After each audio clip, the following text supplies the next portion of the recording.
Well, I had to make sure it was the same Jim Gordon. I was like, okay, all right, we got Jack Bruce on it. I was like, all right, bet cream, yeah. It's like, oh yeah, Jim Gordon. Oh, that'll do it.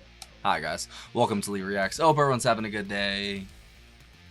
I know I am, and we're back with our Frank Friday pick of the week, courtesy of our patron Peter K. As always, thank you, Peter. I appreciate you, my friend. We're gonna be listening to Apostrophe. Finally, the title track from the album we've done a lot from. Actually, we've done the Don't Eat the Yellow Snow Sweet. We've done the whole thing. That's on Patreon only, though. That's the only thing on Patreon that's Frank Zappa related, actually, I think. But we've also done Stinkfoot a long time ago. Probably like a year ago we did Stinkfoot. But we're going back, and we're going to be listening to Apostrophe that has Jim Gordon, Jack Bruce, Frank Zappa. I mean, you had me there, bro. Jesus Christ. You got Cream and Frank Zappa, basically. Come on, man. Let's go. I'll link my Zappa playlist up there, too, if you want to go listen to a whole year's worth of, like, so that's what, 52 weeks, 52 videos, basically. And then, because I never really did more than one for him a week, so I don't know. All right, it's up to you. Here we go. Apostrophe by Frank Zappa, Jack Bruce, Jim Gordon. 3, 2, 1, go.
I can already tell this is going to be a jam.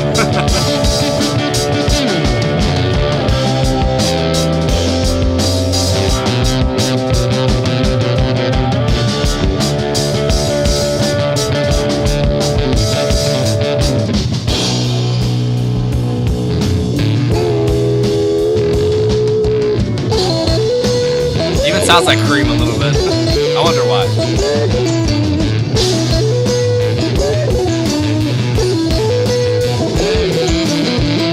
That bass is crazy.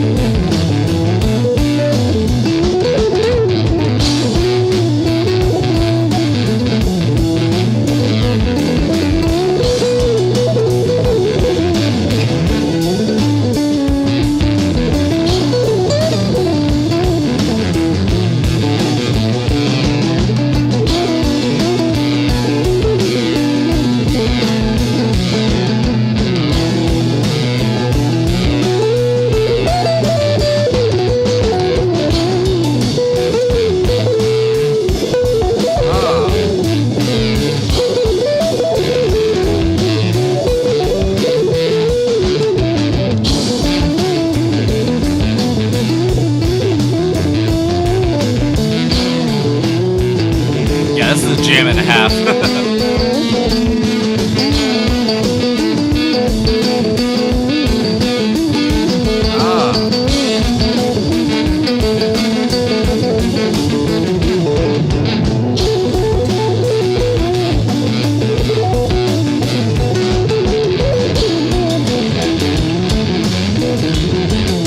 China is tasty.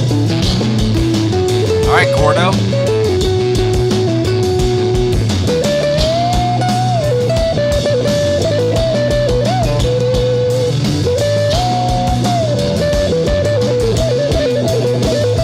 Tone is so out of this world, bro.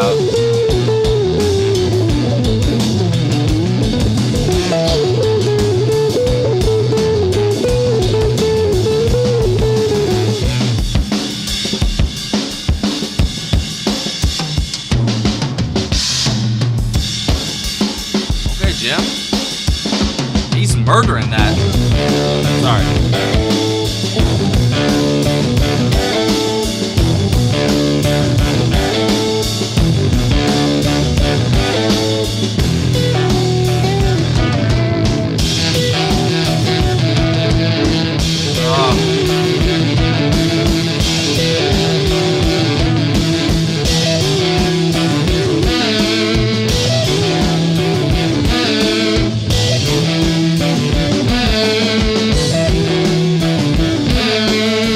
Clapton feel to it. A little bit. But that bass is nuts.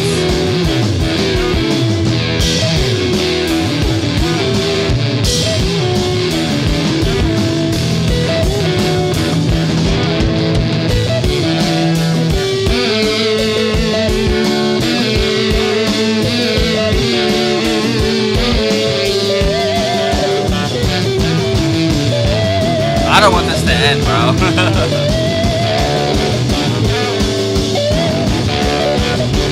That bass is a guitar, basically.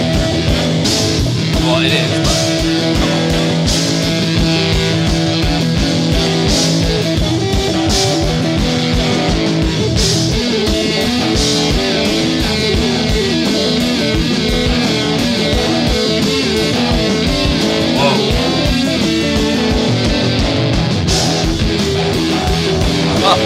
Yes.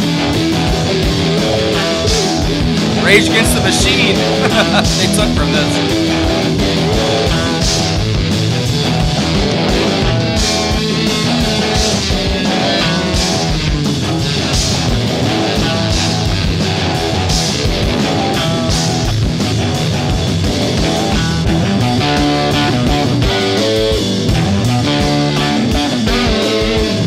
I might make this my ringtone, bro.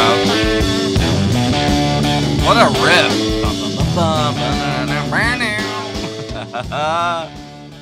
Man. Oh, he just blinked at me. They did that on purpose. Messing with all the stoned people. That's not very nice. It's like the same face the whole time. Then at the end, it's just like, you like that, huh? Man. So I'm guessing that was just Frankie, Brucey, and Gordo. I just come up with names for people. Man, that's a deadly trio right there. If it was just them three, which I think that's why they would name the song the way that it did. So I'm guessing it was just them three. But what a power trio that would be, bro. They would just no, I'm not gonna make any no more murder jokes. Sorry. Yeah, but Jim, man, if you can separate the art from the artist, you know, he's a fucking great drummer, man. He really is. He kept up with Jack and with Frank in this completely, dude. The hi-hat and the snare combo is just delicious in this. And it's just a awesome main riff they just kept using, dude. That's one of those that's like workout or like you go for like a real fast drive to like clear your mind. That's what this kind of song is. Kind of like a highway driving song. I can imagine swerving through traffic, you know, trying to get somewhere listening to that. Man, Frank just knows how to fit any occasion too, and I kind of feel like he was trying to emulate Clapton at points, but not really at others though. Like I got like the aesthetic of it, but not the actual technical, like what he was actually playing. It didn't really remind me of what Clapton did or what I've heard from him, but just like the tone and the overall just effect of it. Kind of reminiscent. Like you could have fooled me and said that this was a Cream track if I didn't know anything about, you know, Frank Zappa or something like that. I probably could. You probably could fool me. His Cream is just awesome, man. But I could tell that wasn't Ginger Baker though. That's the one thing. I'm like, well, that wasn't the one. That wasn't Ginger. But I think Jim did a great job though. And like, just what a great idea of like putting these three together too to begin with. You know, I think this is 1974, so this is after all the Cream stuff, I think. But I'm not like super well versed in like their discography though, so don't take me for, you know, don't quote me basically. But thank you, Peter. That was a jam, dude. There's really, I guess I can explain a little bit from the album for anyone who doesn't know. This was the 6th studio solo album and the 18th in total by Frank Zappa. Released in March 1974, both in quadraphonic and stereo formats. An edited version of its lead-off track, "Don't Eat the Yellow Snow," was the first of Zappa's 3 Billboard Top 100 hits, ultimately peaking at 86. Oh, that's so Zappa. I love it. But the album itself became the biggest commercial success of Zappa's career. It reached number 10 on the Billboard charts. So overall, the album did great, but the singles didn't sell very well. Okay, I'll take that. That's cool. I still don't think I've heard Cosmic Debris yet.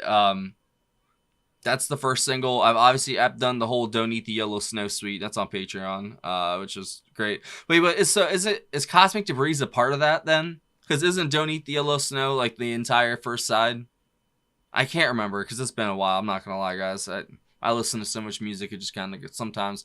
Well, no, it doesn't do that. It's just it's not in like the front of my mind. Like it's still there. If you reminded me, like oh yeah, yeah, you know. But this is how it is. This was track 2 on side 1. And yeah, it's just Jim Gordon, Frank Zappa, and Jack Bruce. What a fucking trio, man. Imagine if they had done a whole album together, dude. That'd have been so awesome. But then also imagine if he brought in the rest of the mothers and stuff like that with those 2 guys too. But you know, leave Fowler out, I guess, and but just have the horns and the super awesome. I call it super awesome, but you know, put Ruth in there. That's basically what I mean by super awesome. Put Ruth in there. Add some extra percussion, maybe like a sax or something. Oh my God, you'd have some amazing, amazing music. You already have that here, but just imagine what else could be. You know, I love doing that. But I'm happy what we got at least. You know, and that was great. I guess I have to. No, I've done Stinkfoot. Only thing I haven't done is like the 2 short tracks on here. I think, unless Cosmic Debris isn't a part of You Don't Eat Yellow Snow, but I'm pretty sure it was. I think it was the whole first side. I'm pretty sure because that was a long one. I remember. But yeah, honestly, like the bass in this obviously sounded like a guitar. It's like most of the points.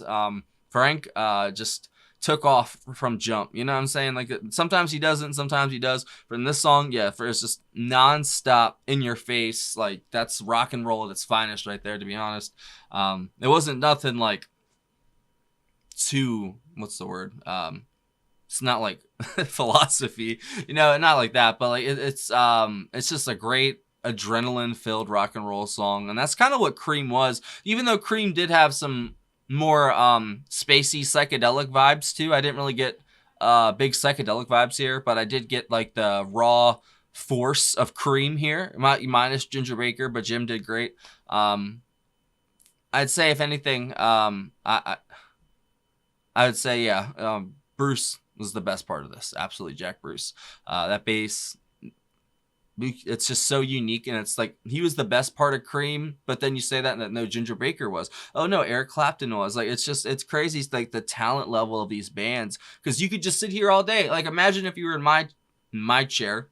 It's a comfy chair actually. But imagine if you're in my chair. Like everything's great. Like there's not anything bad I can say about that song. Like there really isn't. If I really wanted to nitpick, like I said, he's not Ginger Baker. That's it, you know. For the most part, Frank nailed that, and such a different approach, but still, like I said, the same aesthetic as Clapton at points.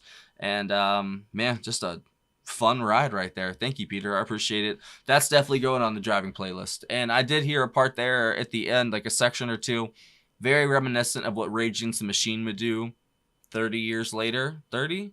No, probably like 20 years later, 25 years later. So I think that's funny, hearing stuff in the 60s and 70s that people would take just like sections of songs, like not even whole songs, just like a sound aesthetic or like just like a section or two, and then they'll extrapolate it and just make a whole song or genre out of like one section of a song. It's so crazy to me. You guys had an embarrassment of riches back then, and I'm very jealous. But that was great. Thank you, Peter. Thanks for watching, guys. I will see you for the next Frank Friday. I think we have a couple planned out. A couple requests came in, so we're good. I'll see you there. Be square, fuckers. We have a really cool Patreon if you'd like to join. There's a link for it in the description. If you join the $15 tier or up, you get 1 free request a month, and you get access to all kinds of stuff.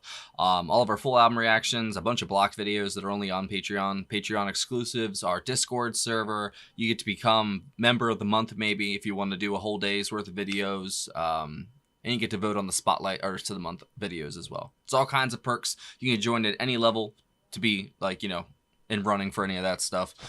There's also a PayPal as well in the description if you want to send a tip or a request in that way. But it's up to you. Thank you for watching, guys. I will see you later.